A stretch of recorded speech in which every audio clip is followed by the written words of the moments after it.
Bismillahirrahmanirrahim. Assalamualaikum warahmatullahi wabarakatuh. Innal hamdalillah nahmaduhu wa nasta'inuhu wa nastaghfiruh wa na'udzu billahi min shururi anfusina wa sayyiati a'malina. May yahdihillahu fala mudilla lahu wa may yudlilhu fala hadiya lahu. Wa asyhadu an la ilaha illallah wahdahu la syarika lah. Ilahul awwalin wal akhirin. Wa asyhadu anna Muhammadan abduhu wa rasuluh. Allahumma salli wa sallim wa barik ala Muhammad wa ala alihi wa ashabihi wa man ihtadaw bihudahu ila yaumiddin, amma ba'd. Allahumma inna nas'aluka khaira ma fi hadhihi al-lailah wa khaira ma ba'daha wa na'udzu bika min syarri ma fi hadhihi al-lailah wa syarri ma ba'daha. Allahumma sallimna ila Ramadan wa sallim lana Ramadan wa tasallamhu minna mutaqabbala. Jamaah dan ikhwah sekalian rahmati Allah, alhamdulillah. Setelah Allah Subhanahu wa taala pisahkan kita untuk beberapa pekan, malam hari ini Allah Subhanahu wa taala masih berkenan untuk mempertemukan kita di bulan Rajab. Salah satu bulan yang mengingatkan kita akan dua hal. Yang pertama, mengingatkan kita akan kesucian bulan ini karena bulan Rajab termasuk satu di antara 4 bulan yang Allah Subhanahu wa taala sucikan. Allah Subhanahu wa taala berfirman di dalam surat At-Taubah ayat 36, di mana setelah menyebutkan 12 bulan, minha arba'atun hurum. Ada 4 bulan yang Allah Subhanahu wa taala sucikan. Dzulqa'dah, Dzulhijjah, Muharram, dan yang terakhir adalah bulan Rajab yang saat ini kita berada. Maka berulang kali kita sampaikan tatkala kita sudah sampai di bulan yang Allah Subhanahu wa taala sucikan, jagalah kesucian, jagalah kejernihan dan kebersihan bulan Rajab ini, pun demikian dengan bulan-bulan haram yang lain. Karena kata Ibnu Abbas radhiyallahu taala anhuma, setiap ketaatan yang kita kerjakan di bulan Rajab ini akan dilipat gandakan pahalanya, sebagaimana pula kemaksiatan sekecil apapun yang kita kerjakan di bulan ini juga akan dilipat gandakan dosanya. Kemudian pesan yang kedua, tatkala kita berada di bulan Rajab ini mengingatkan akan dekatnya kita dengan bulan Ramadan. Menyisakan berapa hari ini, Pak? 40-an? Ya, sekitar 40-an. 40 lebih lah.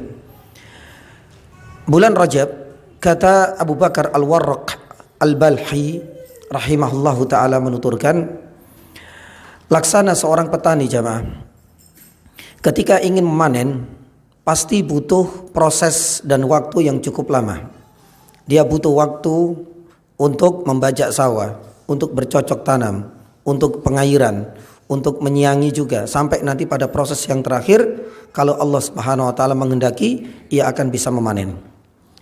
Maka pun demikian dengan kita tatkala ingin menyambut bulan Ramadan. Abu Bakar Al-Warraq Al-Balhi rahimahullahu ta'ala pernah menuturkan, orang yang menghadapi bulan Ramadan ketika sampai di bulan Rajab, seperti halnya saat ini kita berada, itu laksana seorang petani. Karena bulan Rajab ini adalah masa-masa emas kita untuk bercocok tanam. Kita ingin bernostalgia kembali dengan ketaatan-ketaatan yang sudah mulai kita tinggalkan. Tilawatil Quran, qiyamul lail, pun demikian dengan puasa-puasa sunnah. Ini adalah saat yang tepat, momentum yang pas. Karena ini adalah masa-masa kita bercocok tanam, kata Abu Bakar Al-Balhi. Adapun bulan Sya'ban yang insya Allah sebentar lagi kita akan sambut, bulan Sya'ban ini kata Abu Bakar Al-Balhi, laksana masa-masa bagi para petani itu adalah menyiangi dan sudah mulai mengairi, karena disinilah mungkin bunganya sudah mulai nampak. Mungkin barangkali buah-buahnya juga sudah mulai kelihatan. Maka tatkala kita nanti sampai di bulan Sya'ban, jangan sampai kemudian semangat kita kendor.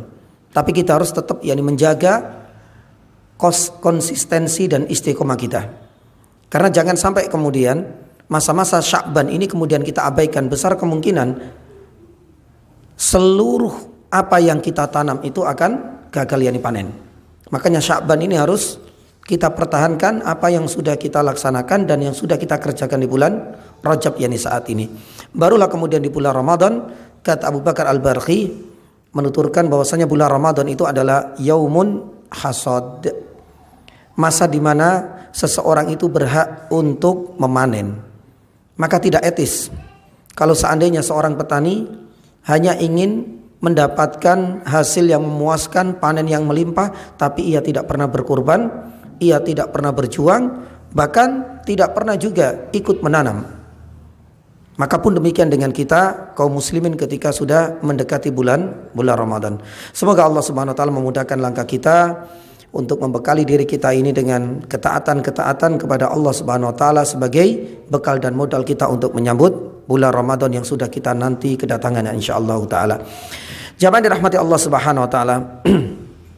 Insyaallah malam hari ini kita akan tuntaskan hadis yang terakhir dari tema urgensi niat.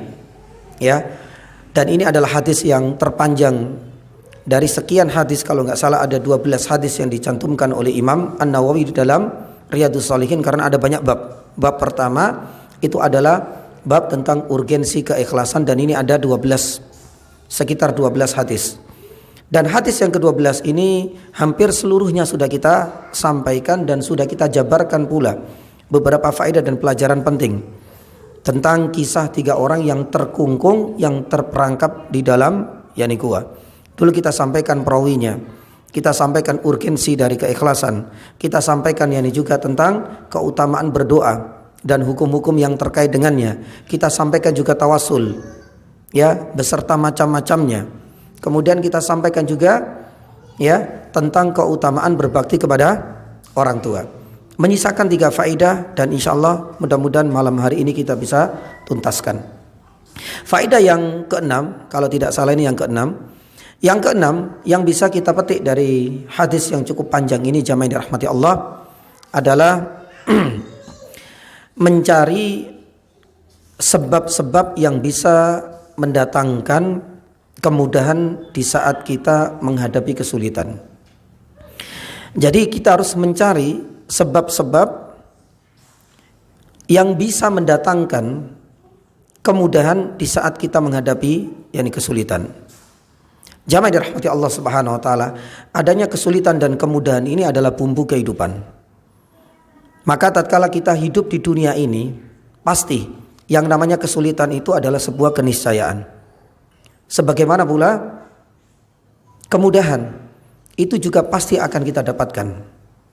Maka tatkala kita berada di dunia ini, yakinlah bahwasanya tidak ada kemudahan yang abadi, sebagaimana pula tidak ada kesulitan yang akan kekal. Dan roda kehidupan manusia itu akan berputar antara kemudahan dan antara kesulitan, antara kesengsaraan dan antara kegembiraan. Maka oleh karena itu jamaah dirahmati Allah Subhanahu wa taala, bagi orang-orang yang beriman harus selalu yakin bahwasanya setiap kesulitan itu pasti akan datang setelahnya kemudahan. Allah Subhanahu wa taala berfirman di dalam surat At-Talaq ayat yang ke-7, sayaj'alullahu ba'da usri yusra. Dan ini adalah janji Allah Subhanahu wa taala, dan janji Allah Subhanahu wa taala, innallaha la yukhliful mi'ad. Allah tidak akan menyelisihi apa yang telah dijanjikan untuk hambanya. Di ayat ini Allah Subhanahu wa taala dengan tegas menjelaskan, sayaj'alullah, sungguh Allah Subhanahu wa taala akan menjadikan setiap kali kita jumpai kesulitan, pasti nanti di situ ada kemudahan. Maka oleh karena itu jamaah dirahmati Allah, kalau kita baca di dalam surat Asy-Syarah atau yang kita kenal dengan surat Al-Insyirah, kita akan temukan 2 ayat yang insyaallah kita semua sudah hafal. Di ayat yang ke-5 surat Asy-Syarah dan ayat yang ke-6, inna ma'al, diulang lagi oleh Allah Subhanahu wa taala di ayat yang ke-6. 5 dan ayat yang ke-6 ini para ulama ilmu tafsir menjelaskan bahwa kesulitan yang disebutkan di ayat yang ke-5 dan ayat yang ke-6 itu sama, dianggap satu kesulitan. Tapi untuk kemudahan Allah Subhanahu wa taala sebutkan 2 kali. Maka oleh karena itu para ulama terdahulu seringkali mengatakan bahwasanya ketika membaca surat Asy-Syarah ayat yang ke-5 dan ayat yang ke-6, la yaghliba usrun yusrain. Kalau kita menyadari bahwasanya bagi orang yang beriman ketika membaca ayat yang 5 dan ayat yang ke-6 ada satu kesulitan dan ada 2 dua kemudahan, maka para ulama sepakat satu kesulitan yang dihadapi oleh manusia itu tidak akan mungkin yang bisa menutupi dua kemudahan. Dengan kata lain, setiap kali kita mendapati kesulitan, yakinlah bahwasanya Allah SWT sudah menyiapkan dua kemudahan. Dan itu yang difahami oleh para ulama ketika membaca, mentelaah dan mentadaburi surat Asy-Syarah ayat yang kelima dan ayat yang keenam ini. Makanya Ibnu Mas'ud radhiyallahu taala anhu pernah berkata, ya, lau dakhala al-usru fi juhrin la jaa al-yusru hatta yadkhul alaihi. Apa artinya? Kalau seandainya ada satu kesulitan yang sampai masuk ke dalam lubang di dalam tanah, la jaa al-yusru, pasti akan selalu ditemani dan akan diikuti oleh apa? Kemudahan. Hatta yadkhul alaihi. Artinya setiap kesulitan itu akan selalu diikuti oleh kemudahan. Sebagaimana firman Allah Subhanahu wa taala tadi. Oleh karena itu Rasul sallallahu alaihi wasallam pernah bersabda, "Innal faraja ma'al qurbi inna ma'al usri yusra." Ya, bahwasanya setiap kali ada kesulitan pasti nanti ada kemudahan. Dan setiap kali ada kesengsaraan di balik itu pasti ada akan kegembiraan. Dan itulah kehidupan kita selama di dunia. Kalau seandainya di jannah sudah tidak ada lagi yang namanya kesengsaraan, tidak ada namanya lagi kesulitan. Maka oleh karena itu jamaah dirahmati Allah Subhanahu wa taala, dari kisah 3 orang yang terkungkung di dalam gua inilah sebagian para ulama ilmu hadis menyebutkan satu faedah, dan ini kita masukkan faedah yang keenam, kita harus bijak dan cerdas dalam mencari sebab-sebab yang bisa segera mendatangkan kesulitan. Kesulitan pasti akan datang, tapi ada sebab-sebab yang bisa mensegerakan kemudahan itu bisa datang di saat kita menghadapi kesulitan. Apa saja? Ada sekitar 5 poin, ada 5 hal amalan dan sebab yang bisa segera mendatangkan kemudahan. Yang pertama itu dilakukan oleh 3 orang ini, yaitu tawassul. Maka di saat kita jamaah dirahmati Allah menghadapi berbagai kesulitan hidup, baik dalam lingkungan kantor kita, dalam bisnis kita, dalam dunia kerja kita, dalam dunia perkebunan dan pertanian kita, maka salah satu di antara sebab yang bisa segera mendatangkan kemudahan itu adalah dengan bertawassul. Terkait tawassul sudah kita jelaskan dahulu ya. Tawassul itu ada beberapa macam. Secara umum ada tawassul yang diperbolehkan, disyariatkan, dan ada tawassul yang dilarang. Nah, tawassul yang disyariatkan inilah yang senantiasa kita jadikan sebagai acuan. Karena dengan tawassul ya, bahkan disebutkan oleh para ulama, itulah salah satu sebab yang bisa segera mendatangkan kemudahan di saat kita menghadapi kesulitan. Baik, kita enggak perpanjang lebar karena sudah kita bahas mengenai tawassul. Sebab yang kedua, jamaah dirahmati Allah, itu adalah menjaga ketakwaan kita kepada Allah Azza wa Jalla. Ketakwaan sebagaimana sering kita jumpai dan sering kita dengarkan di dalam khutbah Jum'ah ya, yaitu selalu menjaga ketaatan kepada Allah ya, dan menjauhi segala larangannya. Nah, ketakwaan inilah yang akan bisa mendatangkan dan mensegerakan datangnya kemudahan. Allah Subhanahu wa taala berfirman di dalam surat At-Talaq ayat yang kedua sampai ayat yang keempat. Wa may yattaqillaha yaj'al lahu makhraja. Ini adalah syarat dan ini adalah janji Allah. Barang siapa yang bertakwa, yaj'al lahu makhraja, pasti, niscaya, tentu Allah Subhanahu wa taala akan memberikan jalan keluar. Wa may yatawakkal 'alallahi fa huwa hasbuh. Wa may yattaqillaha yaj'al lahu min amrihi yusra.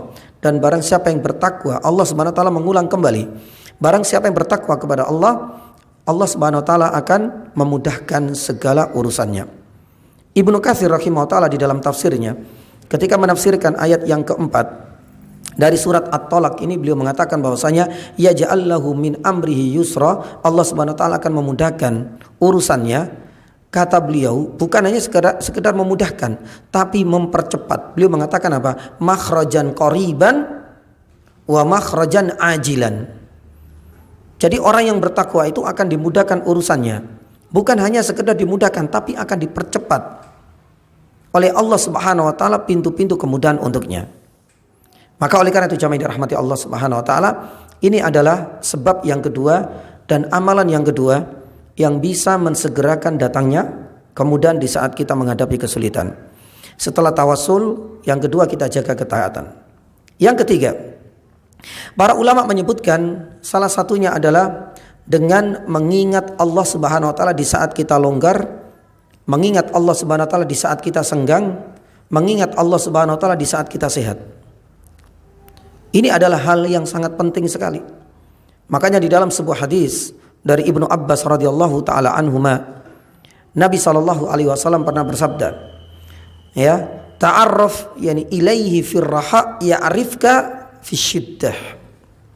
Ketika kita selalu ingat kepada Allah Subhanahu wa taala di saat kita senggang, di saat kita longgar, di saat kita diberikan kemudahan, di saat kita masih diberikan kesempatan, dan di saat kita diberikan kesehatan, kita selalu ingat kepada Allah Subhanahu wa taala. Apa janji Allah Subhanahu wa taala lewat sabda Nabi sallallahu alaihi wasallam, ya'rifka fi syiddah. Pasti Allah Subhanahu wa taala akan mengingat kita di saat kita menghadapi kesulitan. Bukan hanya kemudian diingat, tapi mengingatnya Allah di saat kita menghadapi kesulitan itu adalah dengan diturunkannya pertolongan, kemudahan, dan bantuan serta maunah darinya Azza wa Jalla. Maka oleh karena itu jamaah yang dirahmati Allah Subhanahu wa taala, ada seorang ulama, Ad-Dhahhak Ibnu Qais. Ad-Dhahhak, ya, Ibnu Qais itu pernah mengungkapkan agar kita belajar banyak dari Nabi kita, ya, yang pernah meninggalkan kaumnya, kemudian ditelan oleh ikan yang sangat besar. Nabi siapa? Nabi Yunus alaihissalam. Lah, apa kata Dhahhak Ibnu Qais? Ya, coba kita perhatikan. Beliau mengatakan bahwasanya udzukurullaha firraha, ya, yadhkurukum yani fi syiddah. Perbanyaklah kalian selalu mengingat Allah Subhanahu wa taala dalam kondisi kita longgar, masih sehat, di saat kita senggang, karena Allah Subhanahu wa taala akan selalu mengingat kita, artinya memberikan kemudahan dan pertolongan kepada kita di saat kita menghadapi kesulitan. Kemudian Ad-Dhahhak Ibnu Qais mengutip firman Allah Subhanahu wa taala dalam surat As-Saffat ayat 143 sampai 144. Dan kedua ayat ini mengisahkan Nabi kita Nabi Yunus alaihissalam. Kalau kita lihat di ayat 143 surat As-Saffat, Allah Subhanahu wa taala firman, ya, laula annahu kana minal musabbihin. Di ayat yang berikutnya 144, la labitha fi batnihi ila yaumi yub'atsun. Apa keterkaitan antara dua ayat ini dengan muqaddimah yang disampaikan oleh Ad-Dhahhak Ibnu Qais rahimahullah taala? Kedua ayat ini kata beliau jelas sekali. Allah Subhanahu wa taala benar-benar memberikan pertolongan kepada Nabi Yunus. Yang seandainya kita berada di posisi Nabi Yunus, sudah tidak akan ada kehidupan lagi di dalam tiga kegelapan kata para ulama. Ya, kegelapan di dalam perut ikan, kegelapan di dalamnya lautan, dan kegelapan di malam. Nah, Allah Subhanahu wa taala akhirnya tetap melanjutkan kisahnya Nabi Yunus. Nabi Yunus enggak berakhir perjalanan kehidupannya itu di dalam perut ikan, yang akhirnya kemudian Allah Subhanahu wa taala dengan kekuasaannya, dengan kehendaknya memerintahkan kepada ikan untuk memuntahkannya. Dan kita bisa melihat bagaimana cerita selanjutnya dari Nabi Yunus alaihissalam. Al-Quran mengabadikan di dalam surat As-Saffat ayat 143. Apa salah satu sebabnya? Apa sebab yang akhirnya Allah Subhanahu wa taala mensegerakan untuk mendatangkan kemudahan bagi Nabi Yunus? Ternyata annahu, ya, laula annahu kana minal musabbihin. Karena beliau selalu bertasbih, selalu mengingat, selalu berdoa kepada Allah Subhanahu wa taala. Di saat-saat sulit, akhirnya Allah Subhanahu wa taala menurunkan kemudahan. Makanya di dalam dua ayat ini, andai kata dahulu Nabi Yunus itu bukan termasuk orang-orang yang suka mengingat Allah di waktu senggangnya, lalabitha, pasti dan sungguh ia akan berada di perut ikan itu ila yaumi yub'atsun, hingga selamanya di sana. Tapi ternyata, ya, realita menunjukkan sebaliknya. Apa sebabnya? Berarti kata kuncinya itu adalah at-tasbih, yaitu selalu mengingat Allah Subhanahu wa taala, dan itulah kebiasaan yang dirutinkan oleh Nabi Yunus alaihissalam di waktu senggang, di waktu longgar. Maka jamaah dirahmati Allah Subhanahu wa taala, ini adalah sebab yang ketiga. Ya, setelah takwa, tawassul, kemudian menjaga ketakwaan, kemudian yang ketiga, kita harus selalu mengingat Allah Subhanahu wa taala di waktu-waktu kita senggang dan longgar, karena ini menjadi sebab akan bisa menyegerakan datangnya kemudahan dari Allah. Adapun yang keempat, yakni jamaah dirahmati Allah, sebelum yang terakhir, para ulama menyebutkan di antara sebab yang keempat itu adalah doa-doa yang tulus dan ikhlas dalam kondisi-kondisi darurat atau sulit. Maka ini menunjukkan bagaimana seorang muslim itu tidak boleh kemudian beralih kepada yang lain. Karena kita jumpai terkadang seseorang itu dalam kondisi kalut, darurat, itu semua cara dihalalkan, semua batasan-batasan Allah diterjang. Bahkan tak sedikit jamaah dirahmati Allah Subhanahu wa taala. Ritual-ritual kesyirikan dan kekufuran itu jadi solusi bagi mereka di saat mereka itu kepepet. Baik itu dalam ekonominya atau mungkin dalam hal dunia pendidikan dan lain sebagainya. Maka oleh karena itu jamaah dirahmati Allah, yakinlah bahwasanya doa-doa yang tulus di saat kita kepepet dalam kondisi kita darurat itu ternyata menjadi salah satu sebab yang bisa mensegerakan datangnya kemudahan dan turunnya bantuan dari Allah Subhanahu wa taala. Apa dalilnya? Allah Subhanahu wa taala berfirman di dalam surat An-Naml ayat 62. Di dalam surat An-Naml ayat 62 Allah Subhanahu wa taala firman, "Ammay yujibul mutarra idza da'a wa yakshifus su'." Siapa lagi yang bisa mengabulkan, mewujudkan keinginan orang-orang yang terdesak dalam kondisi terjepit, dalam kondisi genting, idza da'a, ketika ia memohon, ketika ia berdoa kepada Allah Subhanahu wa taala, siapa lagi kalau bukan Allah? Wa yakshifus su', dan Allah lah dengan sebab ini, ketika dengan ketulusannya dan keikhlasannya dia memohon kepada Allah, Allah Subhanahu wa taala akan akan menyingkap asu, keburukan, bahaya, pun demikian barangkali kesulitan-kesulitan yang ia hadapi. Maka oleh karena itu, yang dijamai dirahmati Allah Subhanahu wa taala, Imam Ibnu Qayyim rahimahullah taala di dalam kitabnya Al-Fawaid menyebutkan bahwasanya ternyata doa yang tulus di saat kita terjepit menjadi satu di antara 3 sebab doa-doa kita segera dikabulkan oleh Allah. Imam Ibnu Qayyim rahimahullah taala menyebutkan ada 3 sebab agar doa kita segera dikabulkan oleh Allah Subhanahu wa taala. Tentunya selain keikhlasan, beliau menyebutkan ada 3 hal. Yang pertama, selalu menghadirkan hati. Artinya menghadirkan hati ini selalu tulus dan ikhlas di saat kita itu memohon dan berdoa kepada Allah Subhanahu wa taala. Jangan sampai kemudian hati kita lalai. Dan maksud yang kedua dari menghadirkan hati itu artinya hati kita selalu di atas ketaatan kepada Allah. Jangan sampai kemudian hati kita terkontaminasi dengan penyakit-penyakit hati, atau kemudian tertutupi dengan noda-noda kemaksiatan. Itu adalah syarat pertama. Karena antara kemaksiatan dengan diijabahi doa itu memiliki hubungan yang sangat erat. Hubungannya itu adalah hubungan terbalik.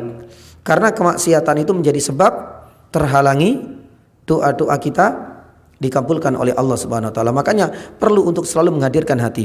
Bahkan Nabi SAW pernah bersabda, "I'lamu fa innallaha la yastajibu du'aan min qalbi ghafilin lahin." Ingatlah bahwasanya Allah Subhanahu wa taala tidak akan mengijabahi. Ini sudah menjadi janjinya Allah. Allah tidak akan mengijabahi doanya seseorang yang memiliki hati yang lalai.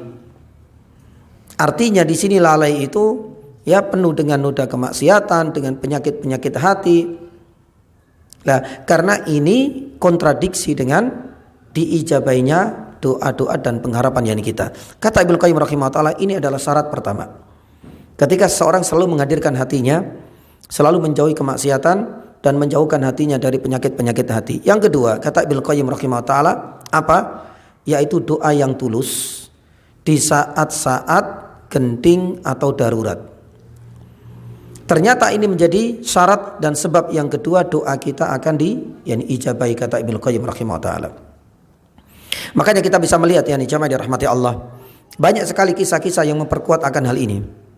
Kisah Nabi SAW di malam perang Badar, itu menjadi salah satu di antara peristiwa yang memperkuat bahwa doa-doa yang tulus di saat kita terjepit, Allah Subhanahu wa taala segera akan mengabulkan.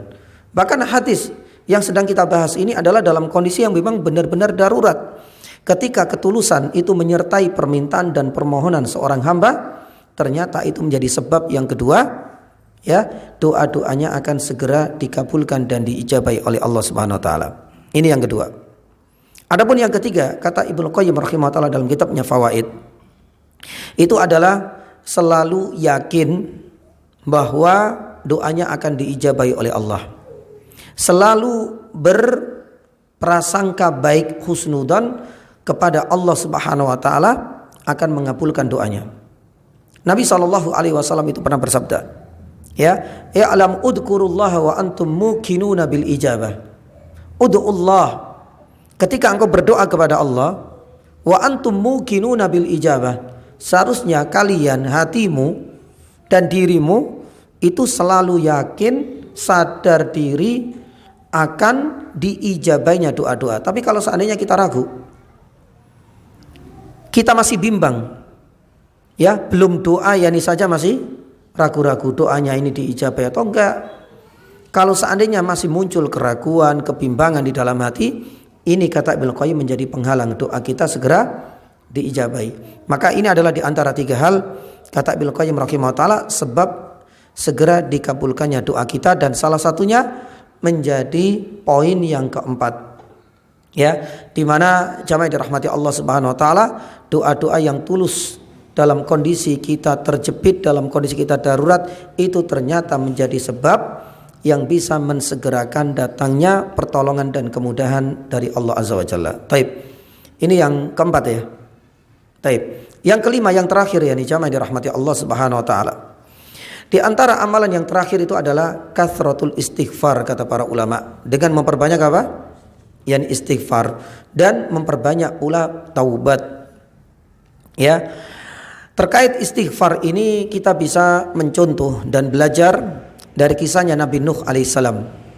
Allah Subhanahu wa taala mengabadikan di dalam surat Nuh ayat yang ke-10, ayat yang ke-11 dan ayat yang ke-12.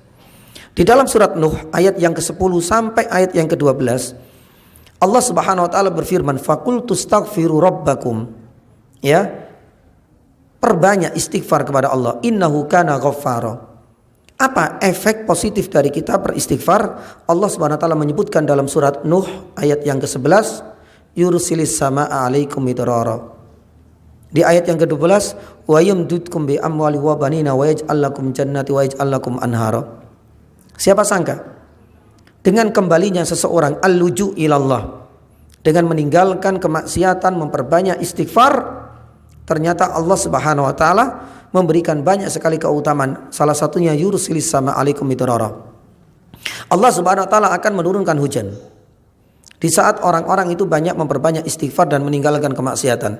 Wa yumdidkum bi amwali wa banin. Siapa sangka dengan banyak istighfar itu salah satu keutamaannya, Allah Subhanahu wa taala akan mendatangkan apa? Mendatangkan anak keturunan, atau mungkin barangkali membuka pintu-pintu dan keran-keran rezeki untuk kita. Pun demikian, wa yaj'al lakum jannati wa yaj'al lakum yani anhara. Mungkin perkebunan, ya, pertanian yang kita yang gersang di musim kemarau yang berkepanjangan, Allah Subhanahu wa taala akan memberikan kemudahan untuk kita. Anhar pun demikian dengan sungai-sungai yang kering. Subhanallah. Maka oleh karena itu jamaah yang dirahmati Allah Subhanahu wa taala, dengan memperbanyak istighfar ini menjadi salah satu sebab. Yang kelima, Allah Subhanahu wa taala akan mensegerakan turunnya kemudahan. Termasuk di antara selain istighfar itu adalah at-taubat. Makanya di dalam beberapa kesempatan dan tempat saya mengingatkan pada diri saya pribadi dan para jamaah untuk memperbanyak pula at-taubat. Kenapa demikian? Karena Rasulullah SAW setiap harinya bertaubat. Maka inilah salah satu paradigma yang perlu kita luruskan di kalangan kaum muslimin. Taubat itu bukan satu amalan ibadah yang baru kita kerjakan di saat kita berbuat dosa besar misalnya. Padahal sejatinya kalau kita koreksi diri kita, hampir setiap hari, setiap waktu kita berbuat dosa. Apalagi Nabi SAW sudah pernah bersabda, kullu bani Adam khata'un wa khairul khata'in at-tawwabun. Setiap bani Adam pasti berbuat yakni dosa. Dan kita kaitkan bagaimana ya rutinitas Nabi Shallallahu Alaihi Wasallam. Dalam sebuah riwayat Rasul Shallallahu Alaihi Wasallam selalu merutinkan bacaan astaghfirullah wa atubu ilaih. Digabungkan antara istighfar dengan apa? Yani taubat. Sebanyak berapa kali dalam sehari? Ya, dalam satu riwayat 70 kali, dalam redaksi yang lain 100 kali. Ini menunjukkan saking banyaknya, seringnya lisan Nabi Shallallahu Alaihi Wasallam selalu terbasahi dengan doa-doa ini. Astaghfirullah wa atubu ilaih. Seandainya kita berangkat ke kantor, ke sawah, atau kita ngantar anak sekolah, insya Allah bolak-balik selesai masalah ini. Ya, sambil kita mentalkin anak-anak kita astaghfirullah wa atubu ilaih, astaghfirullah wa atubu ilaih, habis insya Allah 70 bahkan lebih dari itu. Maka oleh karena itu jamaah yang dirahmati Allah, kenapa Nabi Shallallahu Alaihi Wasallam itu memperbanyak istighfar dan taubat? Ya, karena taubat ini adalah satu ibadah yang mulia. Bukan hanya kemudian diucapkan, bukan hanya kemudian kita mengerjakan di saat kita merasa sudah berbuat dosa yang paling besar baru kemudian kita yakni bertaubat, yakni tidak. Maka oleh karena itu jamaah yang dirahmati Allah, ini adalah di antara 5 amalan dan sebab yang bisa mensegerakan turunnya kemudian di saat kita menghadapi kesulitan, dan salah satunya tawassul. Dan itu yang sedang kita bahas di dalam yakni hadis tatkala 3 orang terkungkung di dalam yakni gua. Kemudian faedah yang berikutnya sebelum terakhir kita masukkan faedah yang ke-7 insyaallah. Faedah yang ke-7 yang bisa kita petik dari hadis ini adalah bahaya dan petaka fitnah wanita. Ya, bahaya dan petaka besar dari fitnah wanita. Kita tahu salah satu di antara 3 orang ini hampir terjerumus ke dalam apa? yakni perzinaan. Tapi akhirnya Allah Subhanahu wa taala lewat lisannya salah satu di antara anak keponakannya ini mengingatkan ya untuk ittaqillah, bertakwa kepada Allah, yang akhirnya kemudian seakan-akan bulu kuduknya berdiri. Dia merasa takut, dengan ketakutan yang akhirnya kemudian dia tinggalkan. Dia enggak jadi berbuat yakni zina. Dan ini yang kemudian dijadikan sebagai amalan yang ia tawasuli dengan harapan bisa mendatangkan kemudahan, dan memang benar Allah Subhanahu wa taala akhirnya kemudian turunkan kemudahan. Lah oleh karena itu beberapa ulama ilmu hadis ketika menafsirkan hadis ini, salah satu pelajaran bisa kita petik itu adalah tentang bahaya besar dari fitnah wanita. Jamaah dirahmati Allah Subhanahu wa taala, ya, mendekati wanita, ya, bercengkrama apapun yakni kondisinya, asalkan mereka ini bukan mahram yakni kita, itu hukumnya haram secara mutlak.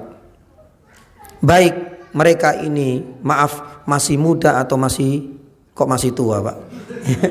Masih muda atau yakni sudah tua, ya, atau mungkin cantik atau buruk rupa, atau mereka sudah mandi atau baru bangun tidur, atau mereka adalah yakni orang-orang yang sudah dandan atau masih bau dapur misalnya.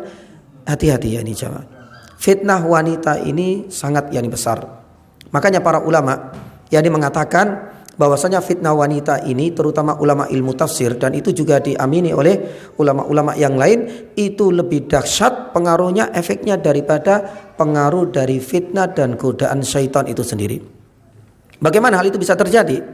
Subhanallah, para ulama ilmu tafsir itu mengaitkan firman Allah Subhanahu wa taala di 2 surat yang berbeda.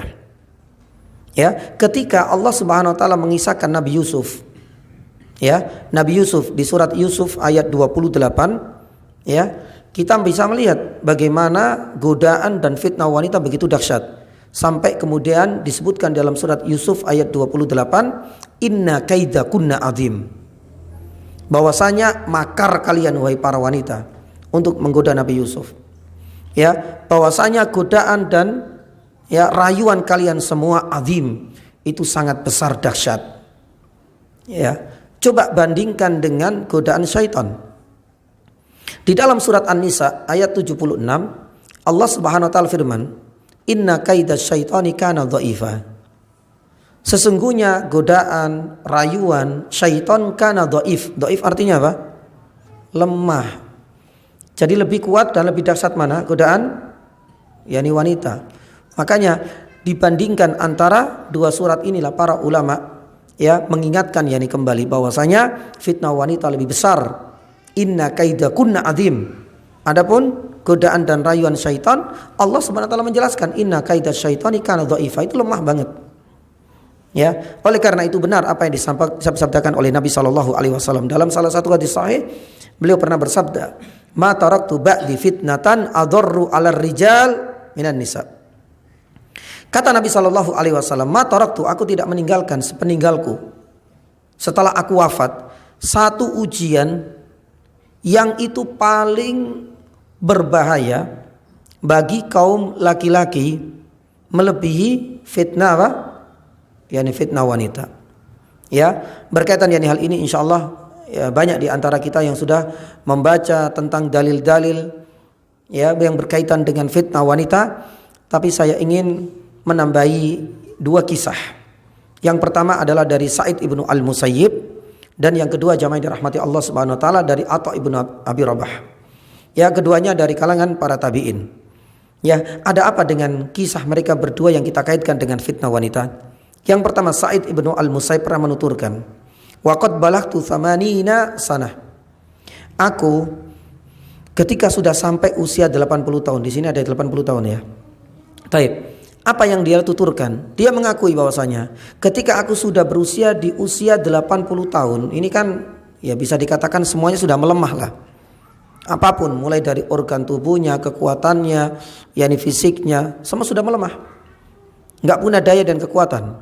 Tapi beliau menuturkan, meskipun aku sudah sampai di usia 80 tahun, akhwafu ma akhafu alayya minan nisa. Tidak ada satupun godaan rayuan yang paling aku takuti dan aku khawatirkan melebihi godaan yakni wanita. Ya, karena dia menyadari, dia tahu betul bagaimana Al-Qur'an sudah menjelaskan, inna kaidakunna adim. Sa'id ibnu al-Musayyib rahimahullah juga sadar, Nabi sallallahu alaihi wasallam sudah menjelaskan bahwasanya fitnah terbesar bagi kaum lelaki, dan kaum lelaki yang di sini tidak terbatas usianya. Selama dia menjadi laki-laki, selama dia masih hidup, maka fitnah yang paling besar itu bukan harta, tapi apa? Yani wanita. Pun demikian dengan Atha ibn Abi Rabah. Maaf ya, Atha ibn Abi Rabah ini adalah seorang yani tabi'in, dan beliau dari kalangan Habasyah. Ya, jadi ras yani kulit hitam. Beliau pernah mengatakan bahwasanya ketika aku sudah berusia senja, ya, seandainya aku diberikan dua pilihan, dua opsi, antara aku jaga ya baitul mal yang penuh dengan uang, istilahnya kas negara ada di situ, dengan antara jaga satu wanita padahal aku sudah di usia senja.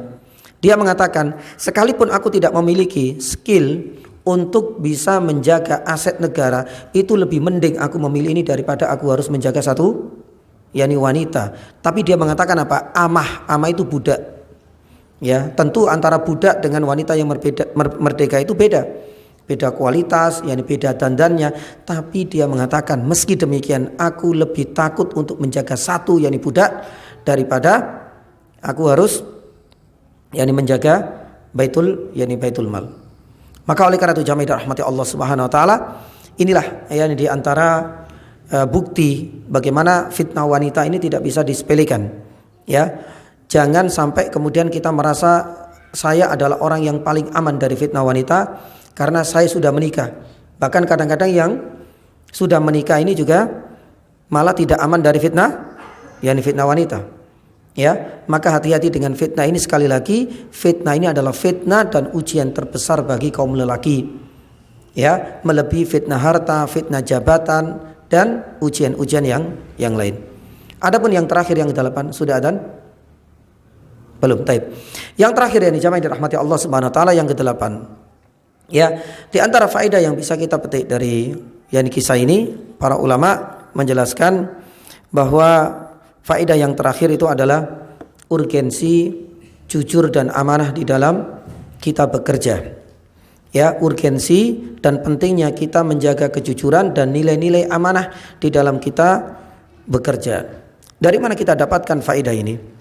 Kita bisa mendapatkan dari majikan dan tuannya ya salah satu orang yang terkungkung di dalam gua.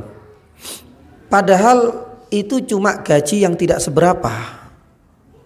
Tapi dia sadar ini bukan haknya dia.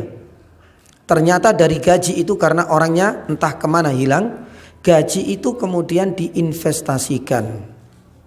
Subhanallah, akhirnya kemudian dibelikan hewan ternak melimpah ruah. Jadi kambing, jadi unta dan begitu banyaknya. Subhanallah, beberapa tahun kemudian datang orang tersebut meminta gajinya.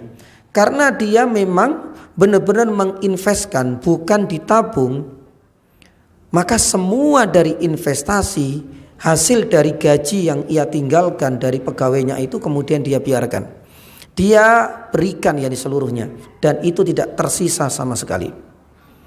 Ya, kalau seandainya, kalau seandainya kita berada di posisi seperti tuan tanah atau tuan hewan tersebut, pasti kita akan perhitungan dulu.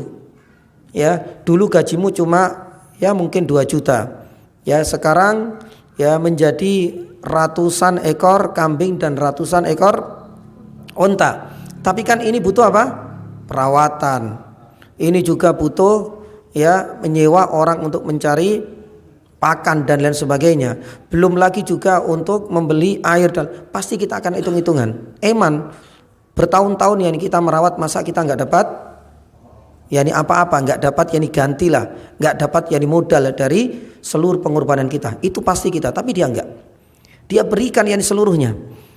Apa yang selama ini dia kerahkan lewat usaha dia merawat, ngasih makan, ngasih minum, itu semua dianggap sebagai bentuk apa? Menjaga dari amanah gaji yang dulu tidak seberapa. Dia tidak mengambil satu pun dari hewan tersebut. Dan orang itu, pegawai itu juga mengambil seluruhnya tanpa memberikan satu pun hewan sebagai bentuk terima kasih telah menjaga itu semua.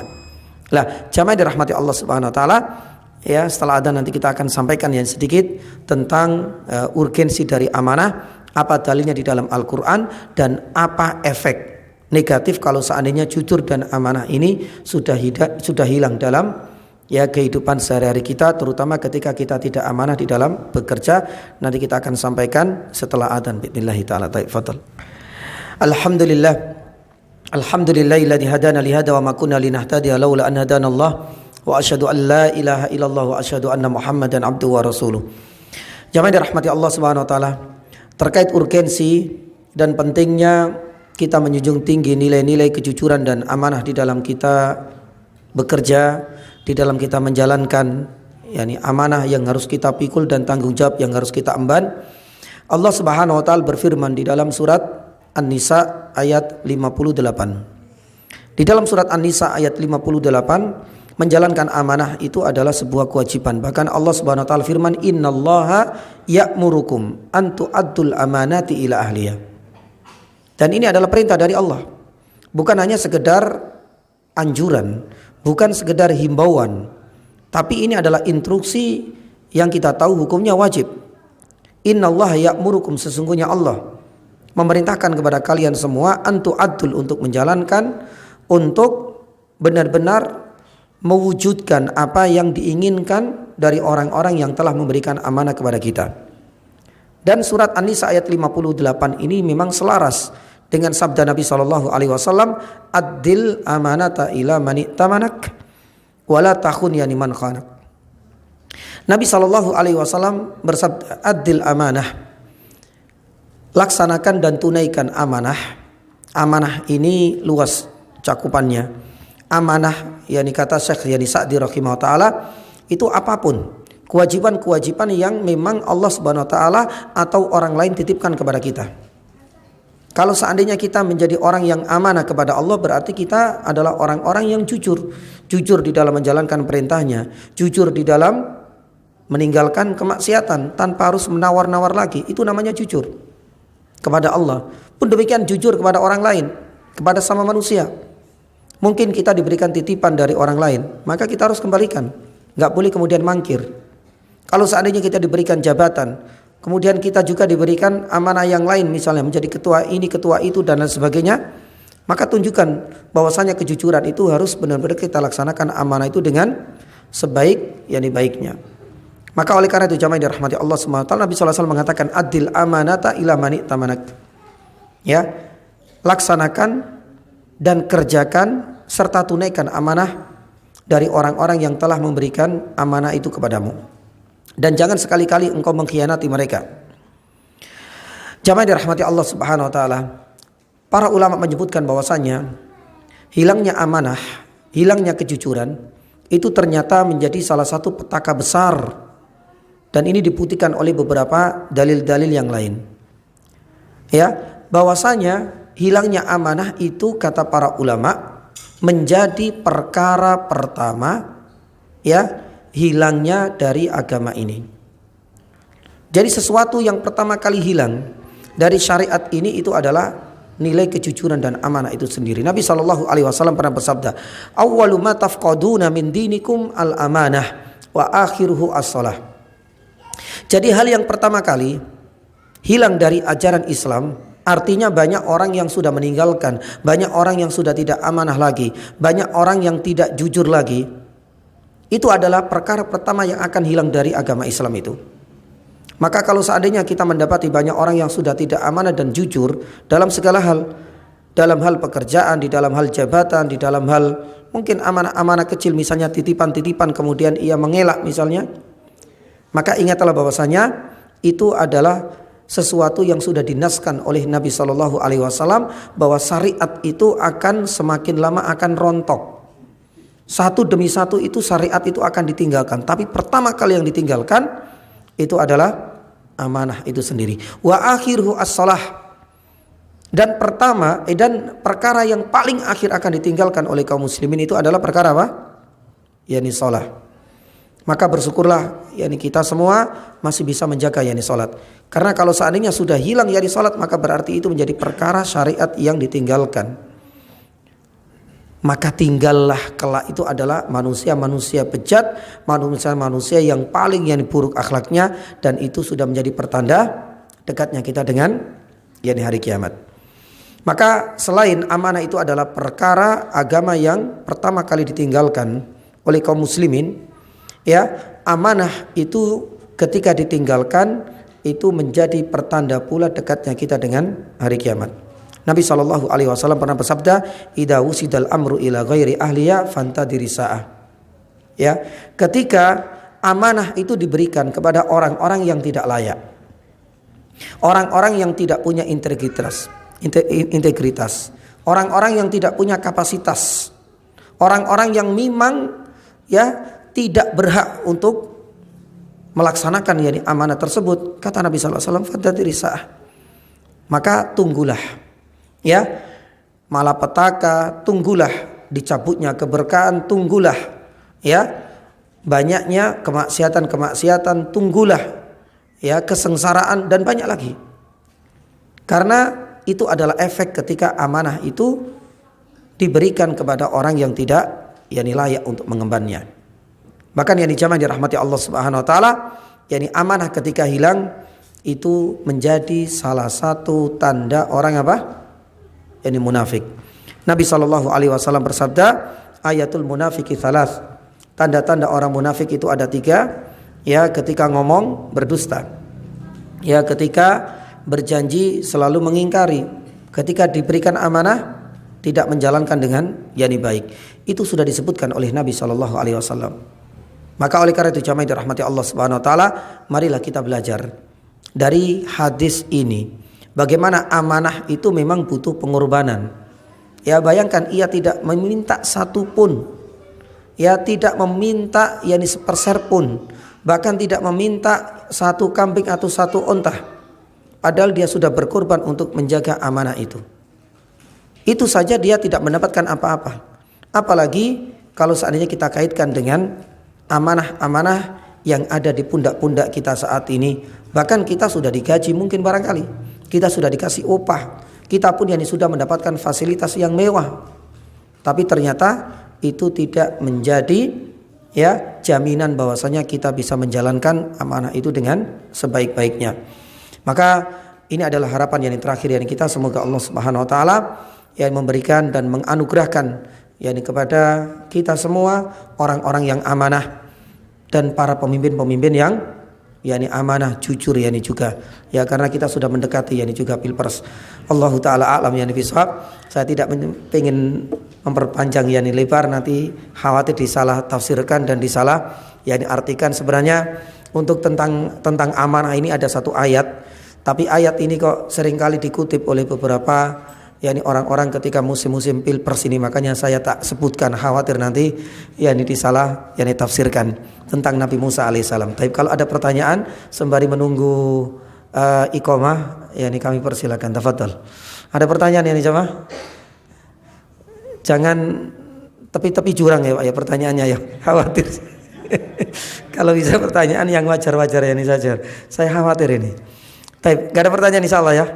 Alhamdulillah. Saya khawatir mendekati yakni seperti ini. Dan ada kemungkinan yakni jamaah kajian kita menyisakan 4 kali pertemuan, kemungkinan ya, pertemuan mendatang. Kemudian pertemuan berikutnya besar kemungkinan saya liburkan. Ya, saya juga mengambil madorot yang paling kecil. Saya khawatir ini juga karena Selasa 2 pekan lagi itu malam apa? Yani Pilpres. Yani saya khawatir nanti. Bukan yani ucapan saya, khawatir nanti jamaah nanti dimobilisasi atau mungkin yang lain. Kemungkinan besar ya, 2 pekan lagi itu hari Selasa dan malam Pilpres 2 pekan lagi saya liburkan. Baru kemudian pekan berikutnya menjadi pekan yang kedua, ketiga dan keempat baru kita akan masuk yani Ramadan. Saya nanti serahkan yani ke takmir. Kalau memang kita harus yani libur dan tidak diganti dengan di waktu yang lain, berarti ya kita akan sambung insyaallah taala, mudah-mudahan kita masih diberikan kesempatan setelah Ramadan. Jadi menyisakan 4 kali pertemuan kalau tidak ada udzur insyaallah taala hingga menjelang yakni Ramadan. Semoga Allah Subhanahu wa taala mudahkan kita bisa menyelesaikan ya hadis-hadis yang masih banyak lagi belum kita yakni baca, dan insyaallah pertemuan berikutnya kita masuk bab yang kedua. Ya. Subhanaka asyhadu an la ilaha illa anta astaghfiruka wa atubu ilaik. Wa sallallahu ala nabiyyina Muhammadin wa ala alihi wa sahbihi wa sallam. Assalamualaikum warahmatullahi wabarakatuh.